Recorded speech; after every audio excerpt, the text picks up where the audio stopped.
Bonsoir. Je vais vous parler d'un sujet qu'on a étudié ce matin. Un sujet, je pense qu'on en avait déjà parlé un petit peu la dernière fois parce qu'on est dans la même étude.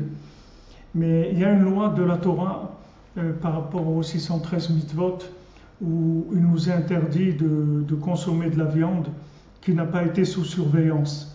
C'est-à-dire que même si on est dans la viande qui est toutes les conditions valables pour être consommée, elle a besoin en plus d'une surveillance. C'est-à-dire que si par exemple on oublie un sachet avec de la viande dans le bus, et on peut pas retourner aux objets trouvés, demander s'ils n'ont pas trouvé un sachet avec de la viande et le consommer après. À moins qu'il y ait un scellé. C'est-à-dire s'il y a un scellé sur la viande qui montre que ça n'a pas été ouvert, il n'y a pas de problème. Mais sinon, c'est interdit. C'est-à-dire qu'on ne peut pas consommer cette viande-là. Alors, ça c'est une loi, une halakha, c'est-à-dire c'est une halakha de la Torah. Maintenant, au niveau plus profond, le problème, Rabbi Nathan, l'élève de Rabbi Nachman, nous explique qu'au niveau plus profond, la viande, si vous voulez, la consommation de la viande, le niveau le plus élevé de recyclage que l'homme va pouvoir faire sur Terre. Parce que l'animal lui-même a déjà consommé le végétal et le minéral aussi, puisque le minéral a donné le végétal et l'animal lui a consommé le végétal. Et quand l'humain consomme de la viande, alors ce sont les éléments les plus chargés, si vous voulez, qui est sur Terre. C'est la viande, mais la viande de bovin, pas la viande de volaille. La volaille, c'est aussi important, mais moins important que la viande de bovin. La viande de bovin, c'est très chargé en énergie. C'est pour ça qu'il y a des gens aussi qui se... Vous m'entendez bien là, c'est bon, hein? Oui, ça va mieux que tout à l'heure. Il n'y a pas trop d'écho, ça va? Moi, c'est parfait, mais c'est des remarques de participants. Ok, alors maintenant, au niveau c'est-à-dire de la viande donc est un élément si vous voulez, un élément très élevé au niveau énergie, énergie d'esprit, si vous voulez. Bien sûr, il y a de l'énergie physique pour le corps, beaucoup d'énergie qui est l'énergie d'esprit.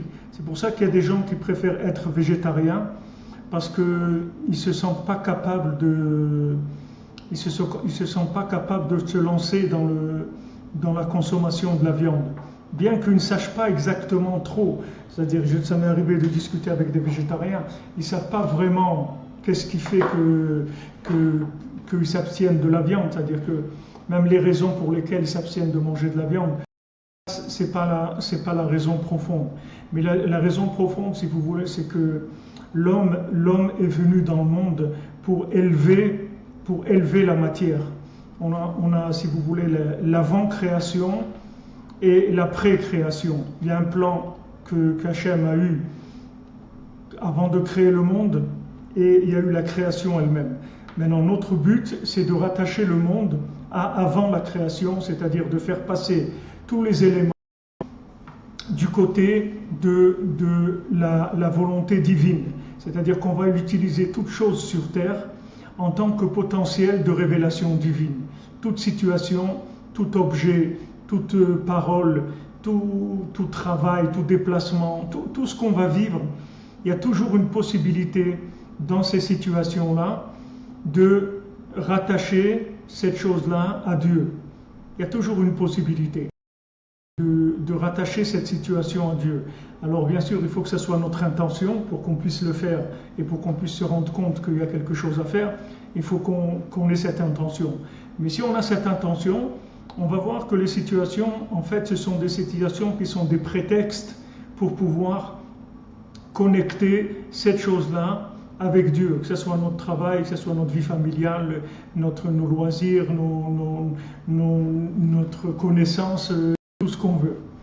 Alors notre travail, si vous voulez, c'est c'est comme, si vous voulez, une cueillette qu'on fait, c'est comme cueillir. On va cueillir des éléments qui correspondent à une éventuelle possibilité de révélation de Dieu et on va les assembler, si vous voulez, avec la parole divine. Ça va se faire par toutes sortes de pensées, d'actes, de paroles qui vont jalonner nos journées. Normalement, si vous voulez, à la base, avant la faute du premier homme, les choses, elles étaient beaucoup plus faciles parce que l'homme, instinctivement, il était connecté à la vie, qui était l'arbre de vie. L'arbre de vie était le principal, c'est lui qui dominait dans tout ce qui se passait sur terre. Maintenant, quand le premier homme a voulu manger de l'arbre de la connaissance du bien et du mal, qu'est-ce qui s'est passé? C'est qu'il a augmenté.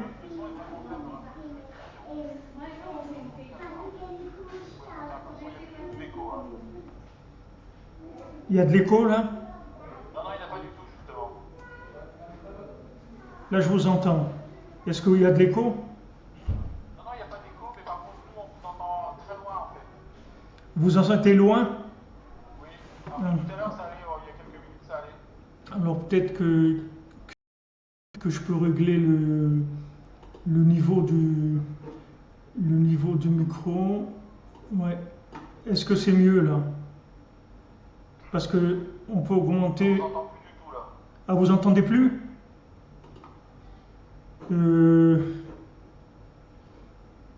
Attendez voir. J'ai le choix. Là, on vous entend plus.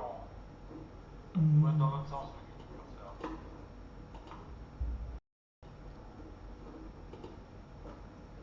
Est-ce que vous entendez? Est-ce que Ouais, c'est bien, là, c'est bien. vous entendez là? Oui, parfait, bougez plus. Ok. Donc, si vous voulez, le premier homme, lorsqu'il a été tenté de manger de l'arbre de la connaissance du bien et du mal, en fait, il a augmenté le règne du cerveau et de la logique par rapport au règne de la vie. Normalement, il fallait d'abord vivre la chose et ensuite la comprendre. C'est ce que je dis toujours, c'est ce que j'enseigne toujours à mes élèves. Je veux dire, pour être médecin, c'est pas en apprenant la médecine qu'on devient médecin. On est médecin de vocation et après on apprend la médecine pour savoir comment réaliser notre. Mais les gens, ils pensent que quand ils vont apprendre la médecine, ils vont devenir médecins. Mais c'est pas vrai. C'est-à-dire, si quelqu'un n'est pas un médecin de vocation, c'est dommage parce qu'il va pas arriver à faire bien son métier. Et je veux dire, c'est les patients qui vont en souffrir de ça. Parce que il va pas ressentir tout ce qu'il faut ressentir pour vivre ce métier, pour avoir la compassion avec son patient, pour comprendre la maladie, pour comprendre la douleur, etc. Tout ça, ça vient du fait que la personne vive d'abord la chose. Alors, le monde était prévu comme ça, c'est-à-dire que quand on dit que c'est en forgeant qu'on devient forgeron, c'est pas vrai. C'est en étant forgeron qu'on peut forger. C'est-à-dire, si maintenant j'ai une âme de forgeron, alors je peux apprendre à forger. Mais si maintenant je vais essayer de devenir forgeron, c'est sûr qu'avec l'habitude, c'est très puissant et ça permet, à force de répéter les mêmes choses, les mêmes actes, etc., on arrive à ressembler beaucoup à la chose vraie. Mais on ne fait que ressembler, on n'a pas la chose vraiment intérieure. Alors le premier homme, lui, quand il a mangé de la connaissance du bien et du mal, qu'est-ce qu'il a fait?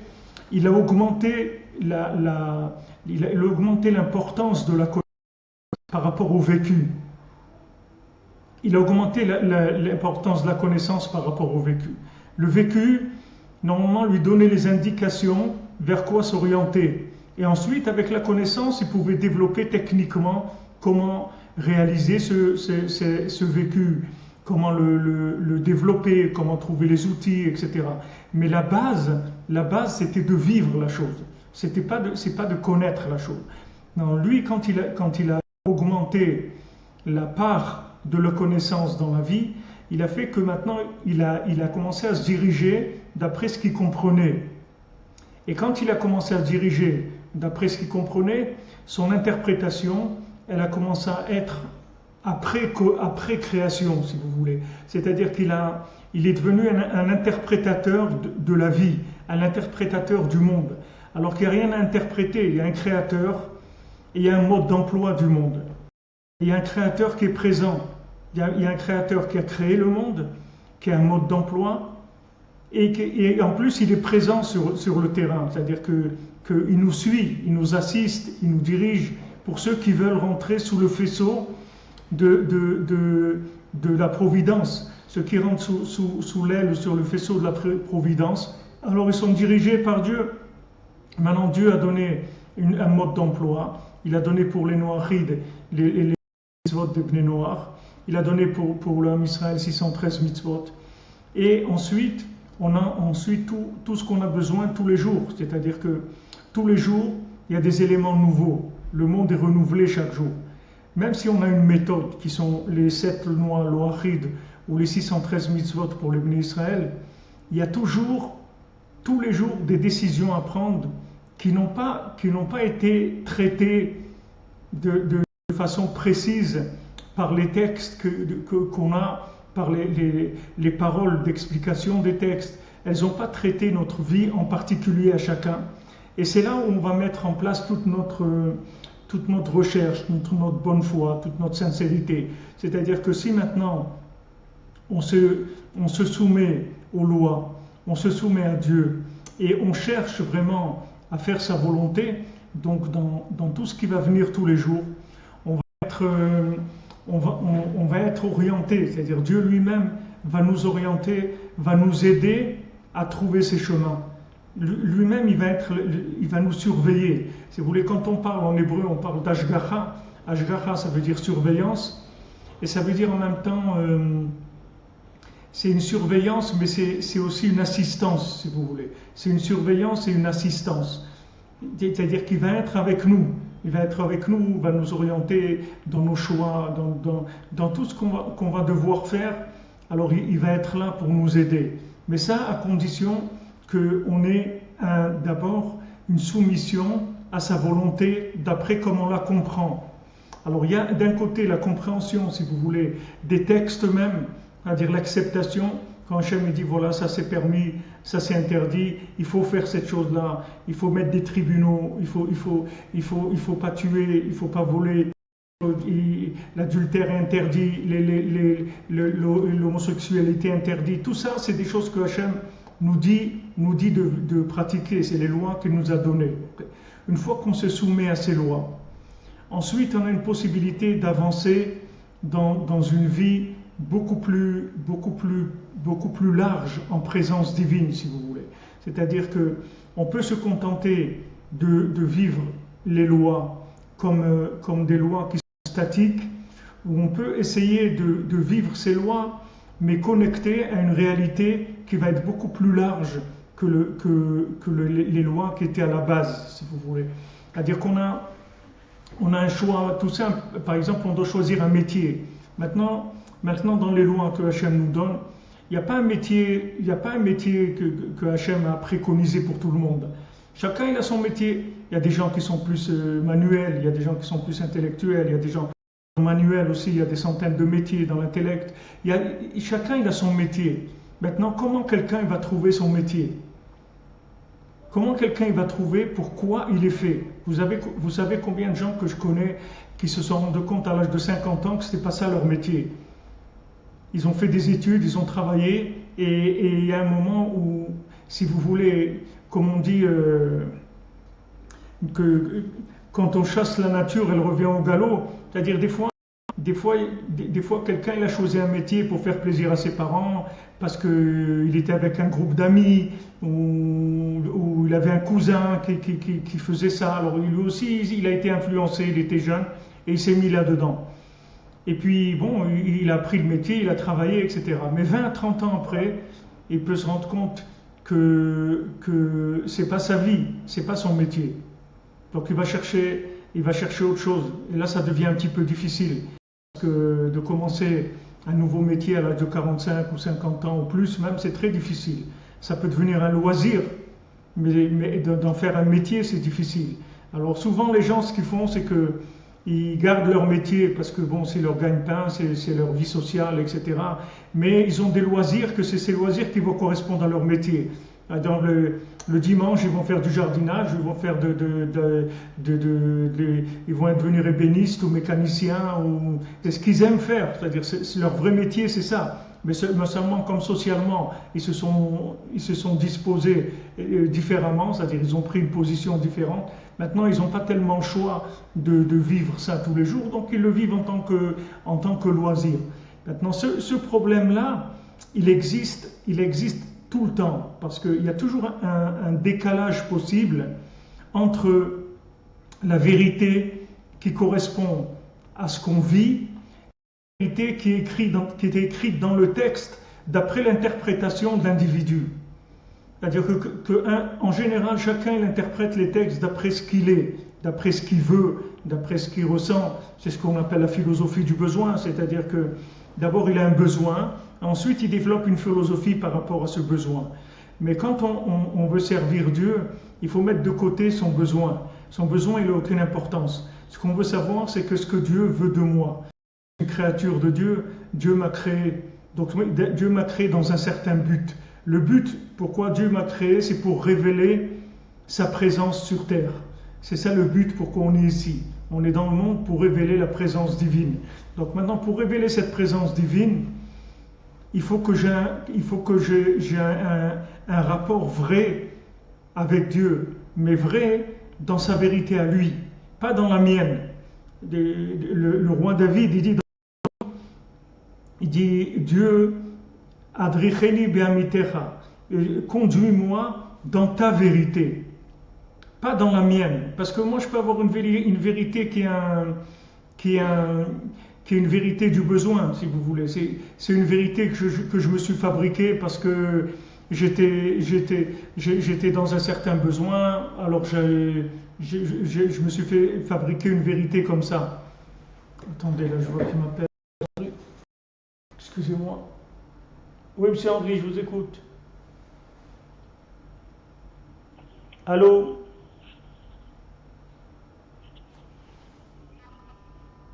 Allô?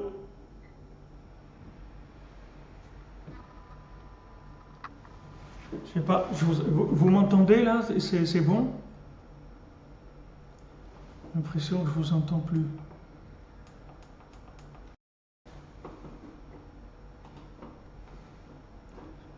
Vous m'entendez? Je vous entends pas, moi. Je vous entends pas.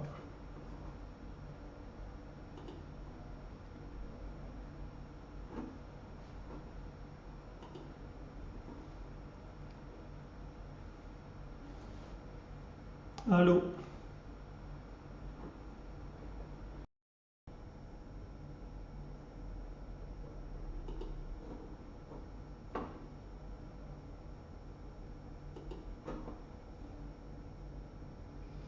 Je sais pas, je vois que se connecter, pourtant je vous entends pas.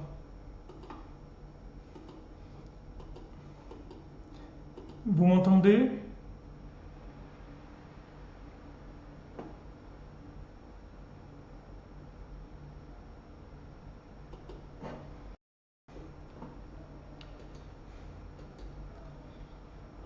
Je sais pas ce que je dois faire.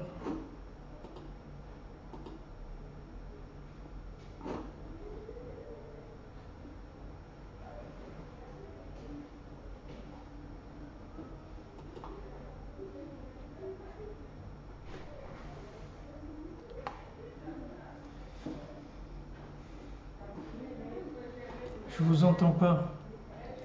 Est-ce que vous m'entendez, vous?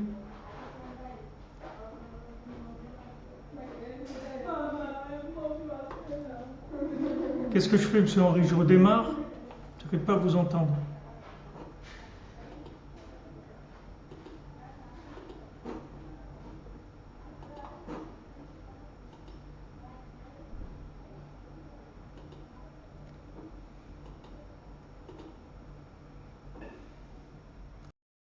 Ah ouais, ça bouge plus le micro là. Le micro il bouge plus. Allô? Je sais pas.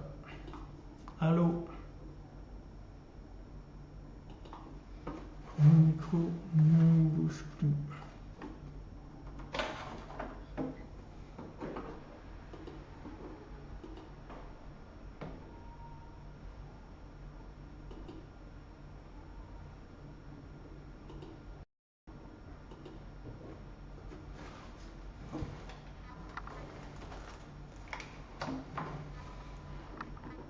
Allô?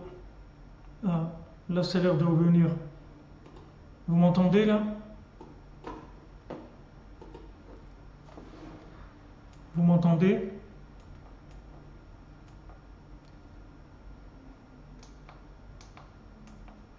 Moi je vous entends pas.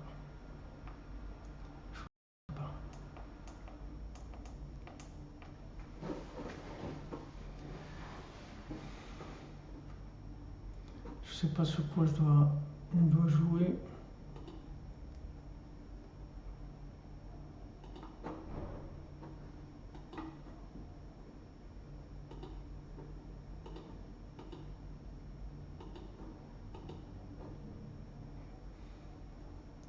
Je vous entends pas.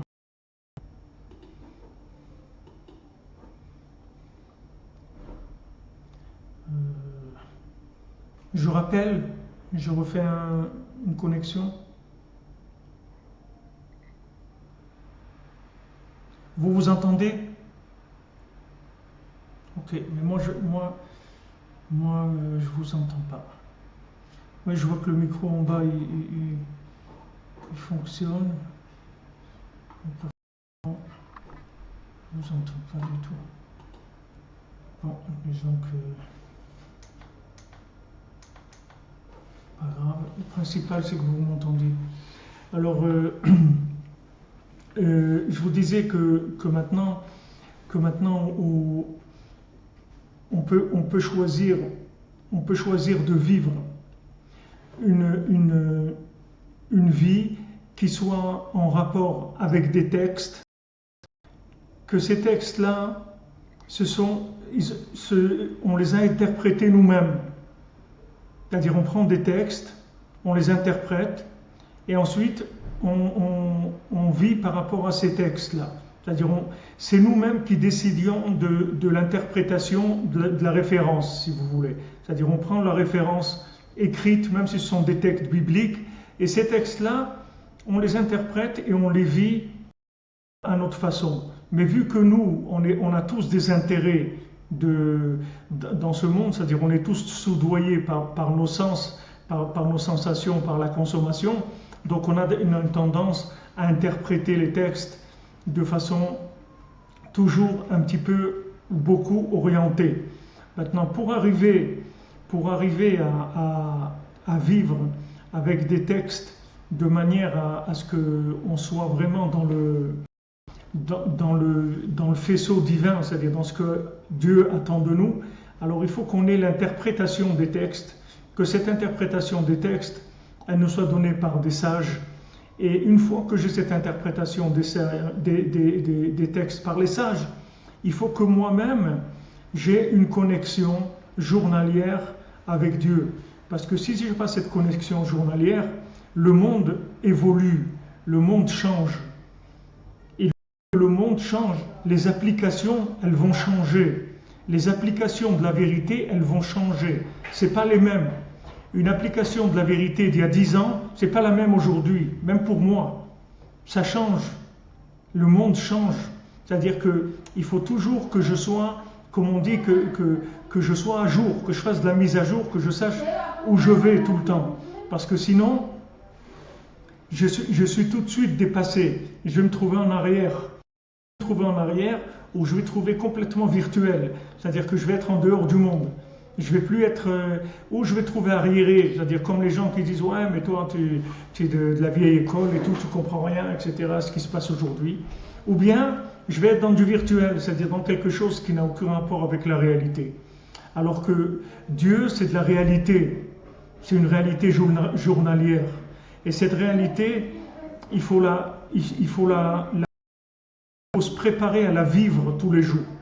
Alors Rabbi Nachman, ce qu'il préconise pour tout le monde, sans exception, pour que ce soit des enfants ou des adolescents ou des adultes ou des personnes âgées, ça ne change rien. Pour tout individu sur terre, c'est le dialogue avec Dieu directement dans sa langue maternelle.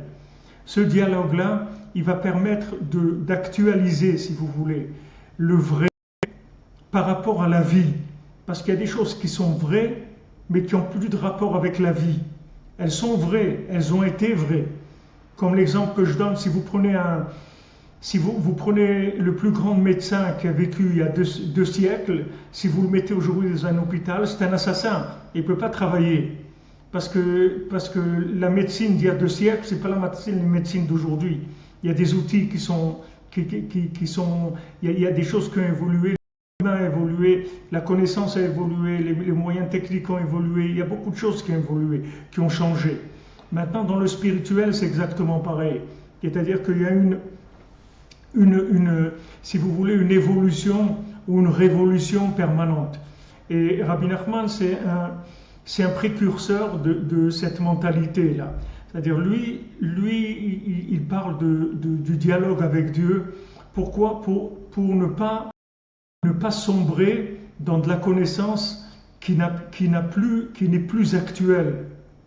Quand une connaissance n'est plus actuelle, elle est morte. Les gens, ils appellent l'hébreu la langue morte. Pourquoi ils appellent l'hébreu la langue morte ? Parce que eux, ils ne comprennent pas l'hébreu. Et ils pensent que l'hébreu, c'est ce qui se parlait à l'époque de la Bible.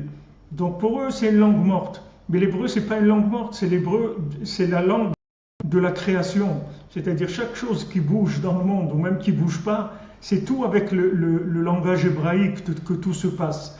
Tout ce qu'il y a dans le monde, c'est tout animé avec les lettres de l'alphabet hébraïque. C'est vraiment la seule langue qui n'est pas morte dans le monde. Alors que les autres langues, ce sont des langues de convention. Ce ne sont pas des langues de création. Toutes les autres langues sont des lettres. Il y a des mots qui sont des bribes de mots hébraïques dans toutes les langues.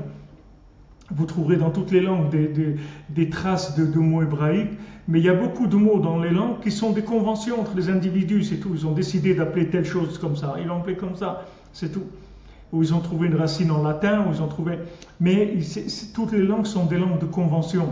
Donc l'hébreu, c'est une langue de création, c'est pas une langue de convention. C'est une langue vivante. C'est elle qui fait vivre le monde.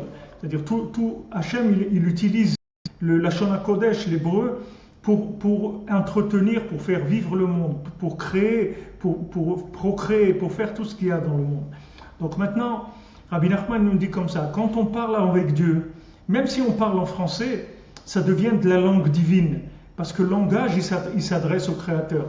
Du moment où mon langage, c'est de parler avec le Créateur, mon langage, il devient divin. C'est-à-dire que quand il y a une discussion avec le Créateur, ça marche dans les deux sens. C'est-à-dire que moi, je m'adresse à Dieu, mais je reçois aussi quelque chose de Dieu, du fait que je m'adresse à lui. Quand je parle avec Dieu, je reçois aussi quelque chose de Dieu. Et qu'est-ce que je reçois de Dieu ? Je reçois la vie. Je reçois la vie, c'est-à-dire l'actualisation, si vous voulez, du potentiel terrestre. Tout ce qu'il y a sur Terre, c'est un potentiel, c'est tout. C'est pas une finalité. C'est un potentiel. Ça peut être orienté d'un côté, ça peut être orienté d'un autre. Ça peut bouger tout le temps. Et c'est tout le temps en mouvement. Donc chaque jour, on a besoin que toutes nos références, elles soient adaptées à la vie, que ce ne soient pas des références mortes. Et si vous voulez, le vieillissement, ce qui s'appelle vieillir, c'est se baser sur des références qui sont plus actualisées. Ça s'appelle vieillir. Les personnes âgées, elles vous disent, oui, moi je sais. Les âgés, ils savent tout. Mais c'est pas vrai qu'ils savent tout. Ils savent rien du tout. C'est pas qu'ils savent tout. Ils savent rien. Ils savent des bases de données qui sont dépassées depuis très longtemps. Celui qui sait, c'est celui qui ne sait rien. C'est lui qui sait. Celui qui sait rien du tout, c'est lui qui sait tout. C'est-à-dire celui qui sort le matin à la découverte de Dieu, lui il sait tout. Lui va découvrir ce jour de la création. Tandis que celui qui commence sa journée avec son plan dans la tête, Dieu il va le laisser faire son plan. Mais c'est une vie de mort, c'est pas une vie vivante. C'est une vie d'application de connaissances qui ne sont pas actualisées. Alors maintenant, si cette connaissance elle a un jour ou deux, une semaine, à la limite ça peut tenir un peu, mais si cette connaissance elle a 10 ans ou 20 ans ou 30 ans ou 40 ans, elle n'est plus du tout d'actualité. C'est-à-dire la personne elle n'est plus du tout comme elle n'est plus dans le jeu du tout. Elle n'est plus dans le jeu de ce qui se passe. Et c'est ce qui fait toute la déformation qu'il peut y avoir dans la vie, tous les échecs, toute la tristesse, toute la solitude, toute l'amertume, toute la haine, toutes ces choses-là, elles naissent que de ça. Elles naissent du décalage entre l'écrit, comment il a été compris par l'homme, et son application dans le vécu. Et les gens, ils ont envie d'appliquer des choses qu'ils savent, parce qu'ils disent, mais moi j'ai appris des choses, pourquoi j'ai appris tout ça? Vous savez pourquoi vous avez appris tout ça? À quoi ça sert d'apprendre des choses?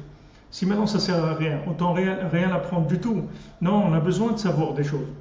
Mais tout ce qu'on sait, c'est pour nous aider à réaliser ce qu'on va vivre aujourd'hui. Ce qu'on va vivre aujourd'hui, on va utiliser notre connaissance au service du vécu. Et pas la vie au service de ma connaissance. Vous comprenez ce que je veux dire? C'est-à-dire que vous n'allez pas vivre en essayant d'appliquer ce que vous savez. Vous allez essayer d'appliquer ce que vous savez à ce que vous vivez. C'est complètement différent. C'est-à-dire que ce que vous allez chercher, c'est la vie. La vie, c'est une rencontre, c'est un paysage, c'est un rayon de soleil, c'est un oiseau, c'est une musique que vous entendez, c'est un bruit, un journal, un livre, tout. Ça, c'est la vie. Voilà ce qu'on vous propose aujourd'hui. Voilà le menu du chef, comme on dit. Voilà le menu du chef, c'est-à-dire voilà ce que Dieu a mis en place pour le monde aujourd'hui, pour vous en particulier. Maintenant, une fois que vous avez découvert le menu du jour, c'est-à-dire ce qui vous est proposé par Dieu dans la journée, à ce moment-là, vous allez utiliser toute votre connaissance pour pouvoir la vie. Et ça, c'était le plan du monde à la base. Le plan du monde à la base, c'était ça. C'est-à-dire vivre et apprendre comment développer la vie, comment faire que la vie soit meilleure, comment être heureux, comment arriver à échanger avec les personnes, comment arriver à se rapprocher de Dieu, etc. Tout après, toute la connaissance, elle était faite pour être mise au service de la vie. Maintenant, comme le monde a été inversé, alors on a l'impression qu'on vit, mais ça y est, vous n'entendez plus? Ah là là. Non. Terrible, hein, je ne sais pas ce qui se passe. Allô? Allô?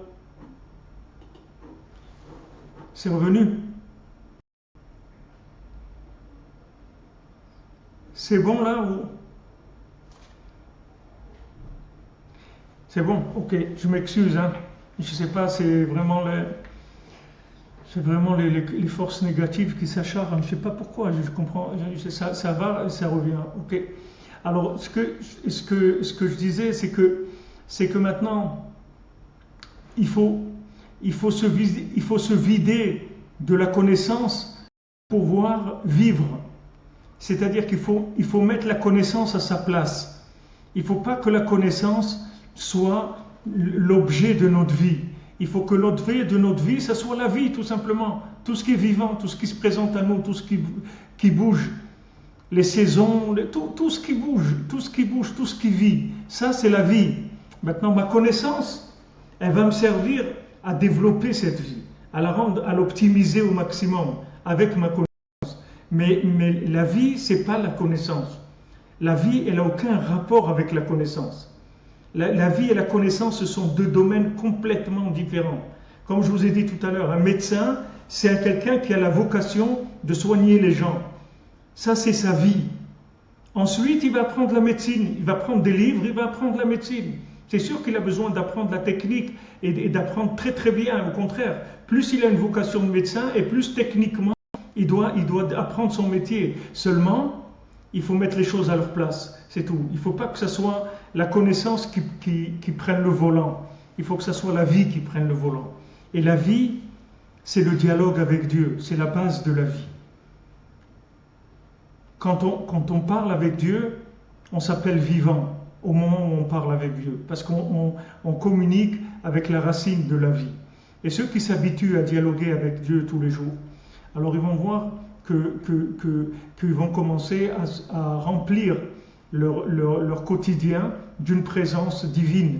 Même les prières qui ont été écrites par des sages, par des grands qui ont écrit des prières, ces prières-là, elles ont été écrites uniquement pour que les gens n'oublient pas ce que c'est la prière. Mais c'est pas pour que les gens ils disent ces prières. C'est pas pour ça que ça a été écrit. C'est-à-dire dire ces prières, c'est uniquement pour entretenir, pour pas qu'on oublie la prière. Mais la véritable prière, c'est la prière que Dieu demande. C'est il demande aux créatures de dialoguer avec le Créateur. C'est ça que Dieu demande à chacun d'entre nous.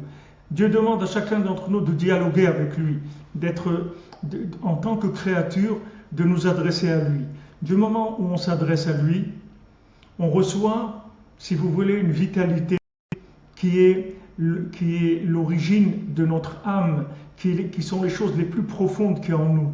Ensuite, toute notre connaissance, elle va servir à appliquer ces choses-là, à les développer, à avancer. Mais la connaissance, ça doit pas être elle qui est en avant. Alors ça, c'est l'erreur fondamentale qui a été faite par le premier homme. Et c'est comme ça que l'homme s'est habitué à vivre depuis la création du monde. Mais maintenant qu'on arrive à la fin, on va bientôt dénouer les choses, on va bientôt, comme on dit, démouler le gâteau. Alors là, il y a un changement. Les gens sont en recherche de connexion, beaucoup plus qu'en recherche de connaissance. Beaucoup de gens laisseront la connaissance pour la connexion. Beaucoup de gens ils vont préférer l'aventure à la connaissance. Parce que l'aventure, c'est de la vie. C'est justement, on va chercher, on va découvrir.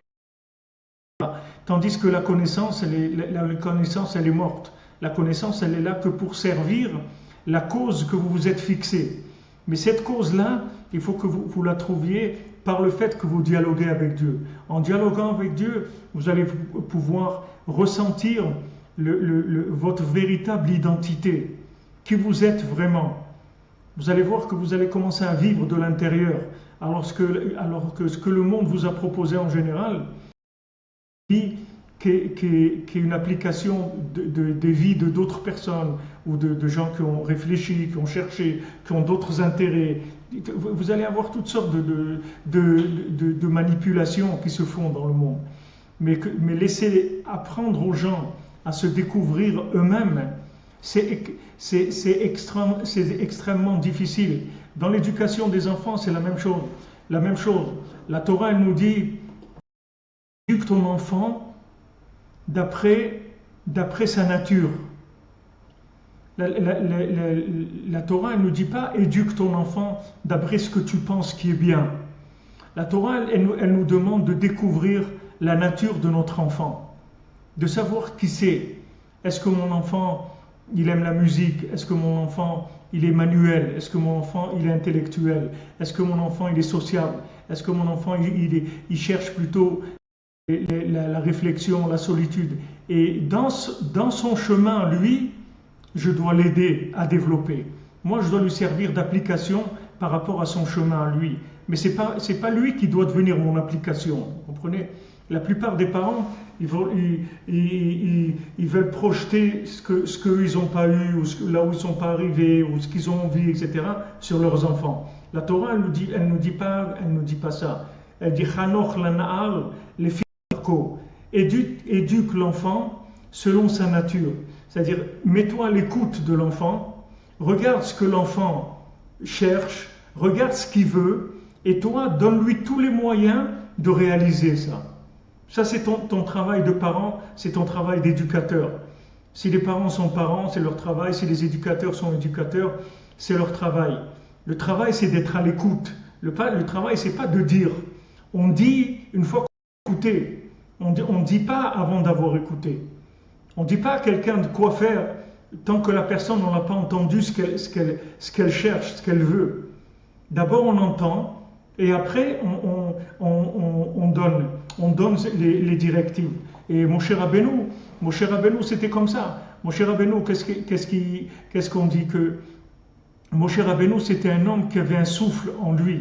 Ish Asher Ruach Bo. C'était un homme qui avait un souffle en lui, c'est-à-dire qu'il savait aller d'après le souffle de chacun. C'est-à-dire qu'il avait un souffle en lui, ça veut dire que ce n'était pas un souffle qu'il imposait aux autres. Au contraire, son souffle lui permettait d'être au service des autres et de servir ce que les gens avaient besoin. Il faut donner à chacun ce dont il a besoin au moment où il en a besoin. Parce que si vous lui en donnez pas assez par rapport au moment où il en a besoin, c'est un problème. Si vous lui en donnez trop par rapport au moment par rapport où il est, c'est pas bon aussi. Il faut lui donner la mesure exacte de sa recherche au moment où il demande. C'est-à-dire en qualité, en quantité, en définition, tout. C'est-à-dire que il faut, pour pouvoir éduquer, il faut entendre, il faut écouter. Nous, c'est la même chose. Nous, si on veut vivre, appliquer toute notre connaissance, il faut d'abord qu'on écoute la voix de Dieu, comment Dieu vient vers nous aujourd'hui. Quand on voit qu'il se passe des choses dans le monde, on doit se poser des questions, on ne doit pas dire ça c'est les autres. Il n'y a pas les autres.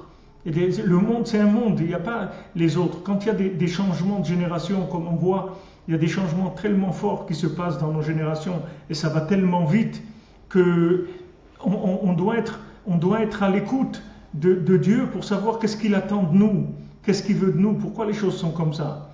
Il faut sortir de soi-même. Il ne faut pas essayer de prendre dans le monde tout ce qui correspond à nos acquis et de vivre sur cet angle-là. Voilà, moi ma vie, moi je comprends les choses comme ça et comme ça. Nous on ne comprend rien, nous on ne sait rien. Et toute la connaissance qu'on a, c'est une connaissance qui va se mettre au service de la vie qu'on va découvrir. Et ça, c'est tous les jours. C'est pas une fois dans la vie. C'est tous les jours qu'il faut avoir un état d'esprit de personnes ouvertes à l'appel divin. Cet appel divin, il est journalier pour chacune des créatures. C'est pour ça que personne ne pourra reprocher à Dieu qu'il n'est pas venu le chercher. Dieu vient chercher tout le monde tous les jours. Il n'y a personne qui peut dire non, moi j'ai été abandonné. Parce que de la même manière que Dieu nous a créés, Dieu aussi nous entretient. Il est là avec nous tous les jours et il nous parle par toutes sortes d'allusions de tous les côtés. Seulement, il faut déboucher les oreilles, il faut écouter. Et la personne qui veut vivre des plans, alors il n'arrive pas à écouter parce qu'il est préoccupé par son plan, c'est tout. Il a un plan de vie et il veut que sa vie elle corresponde à son plan. Comme on dit dans le monde de la déformation professionnelle. Vous allez quelqu'un, sa profession, c'est le vêtement. Alors il a la tendance à regarder toujours comment les gens ils sont habillés et de quel modèle c'est, d'où ça vient, quel est le fabricant, etc. Et parce que c'est un réflexe, ça vient tout le temps parce qu'il a une idée fixe là-dedans. Dans notre connaissance, c'est la même chose. Notre connaissance, elle nous fait vieillir en fait. Elle nous fait vivre des choses qui ne sont pas adaptées à la réalité. La réalité, elle vient par Dieu. C'est un flux divin qu'il y a tous les jours. Et ce flux-là, c'est un flux de communication avec l'individu. Maintenant, une fois que j'ai capté ce que j'ai capté de ce flux, à ce moment-là, après, je peux mettre en place ma connaissance, tout le côté technique. Et là, je vais commencer à développer et à avancer. Donc ça, c'est le, si vous voulez, c'est le plan un petit peu dont nous parle Rabbi Nathan ici, de connecter l'avant-création avec la pré-création. Si vous voulez, l'avant-création, c'est le plan de Dieu parfait. C'est la vie dans le sens parfait et absolu. La pré-création, c'est le côté relatif. Maintenant, ce côté relatif, il faut qu'il soit toujours connecté à le plan d'avant la création. Parce que si le côté relatif, qui est la création elle-même, on la laisse diriger par des individus qui ont des besoins, qui ont des intentions personnelles, c'est obligé qu'on va dévier de la vérité.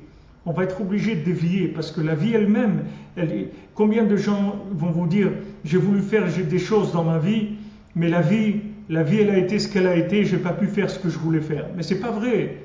Chacun il peut faire ce qu'il veut faire, il n'y a aucun problème. La seule chose c'est que ce qu'il veut faire, ça doit être en rapport avec ce que Dieu veut qu'il fasse. Si c'est pas ce que Dieu veut qu'il fasse, alors il va pas réussir.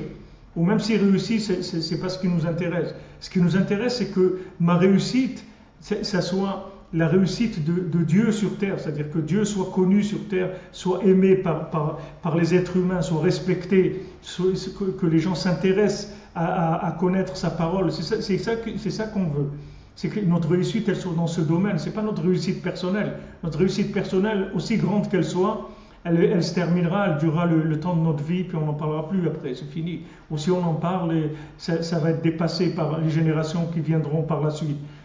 Donc Rabbi Nathan, qui est l'élève de Rabbi Nachman, ce qu'il nous explique ici, c'est que la vérité elle-même, la vérité absolue qui vient des mondes supérieurs, c'est-à-dire avant la création du monde, elle a besoin toujours d'être connectée, c'est-à-dire avec le relatif de ce monde, si on veut rester dans le domaine de la vie dans ce monde. Comment vivre dans ce monde?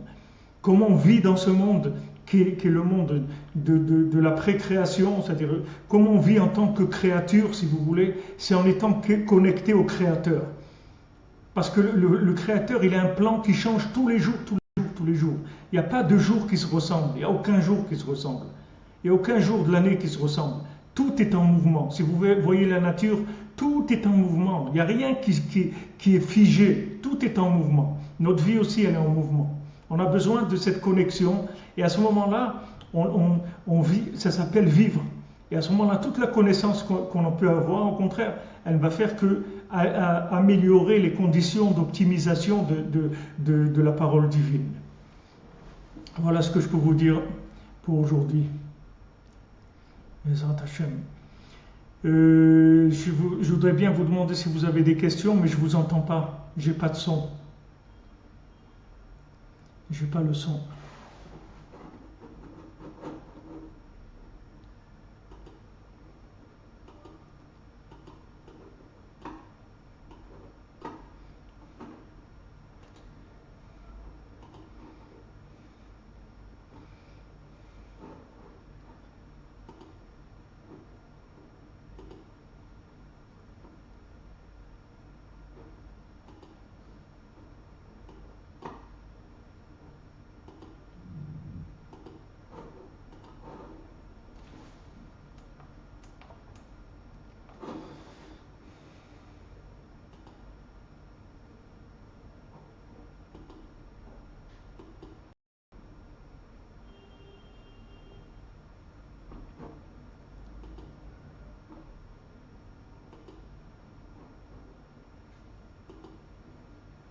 Non, je sais pas. J'ai pas de son dans mon ordinateur.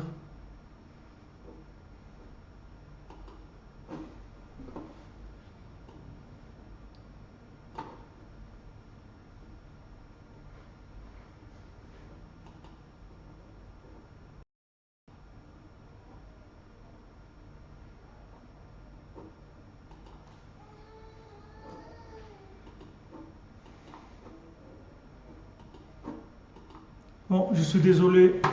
J'aurais bien aimé vous répondre si vous avez des questions, mais j'ai pas de son. Il n'y a pas de son dans mon ordinateur.